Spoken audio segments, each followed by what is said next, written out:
People throughout the western United States, including here in Utah, were treated to a spectacular light show last night.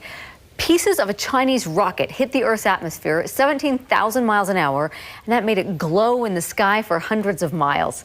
Now, Keith McCord, this was different than a meteor because it was visible for so long. That's right, Deanie. You know, meteors streak by in no time, but this debris was visible for, 45 seconds, maybe longer, depending on where you were seeing it. And a lot of people saw it.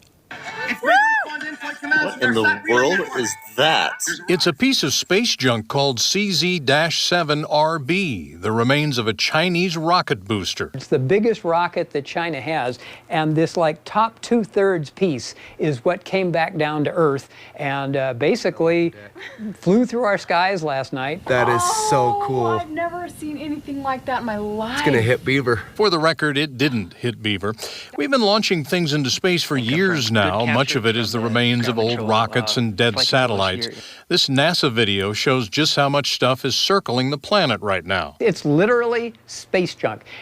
There are literally thousands, I think over 14,000 things that we're tracking in orbit around the Earth right now. Clark Planetarium Director Seth Jarvis showed us a piece of a USU experiment that was launched in 1985 and floated in space for 5 years before a space shuttle mission retrieved it. And its orbit had decayed to the point that had it not been recovered in 1990, it was within a month or less of burning up in the air. So I call this a piece of almost space junk. That's weird. Space junk, space debris, or whatever you want to call it, falls to Earth quite often, really, but usually in remote areas. Most of the Earth uninhabited. Oceans, Arctic, Antarctic. So when they come down, people don't see them. But occasionally, like last night, people saw them. Oh my goodness.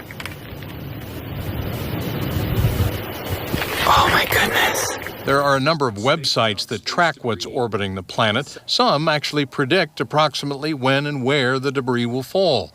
Last night's rocket was being tracked, but it came down about 16 hours earlier than predicted. Most of it, by the way, did burn up in the atmosphere, but it's not uncommon to have pieces of rocket still make it all the way to the ground. So I'm going to be watching the next few days to see if anybody does pick up any pieces.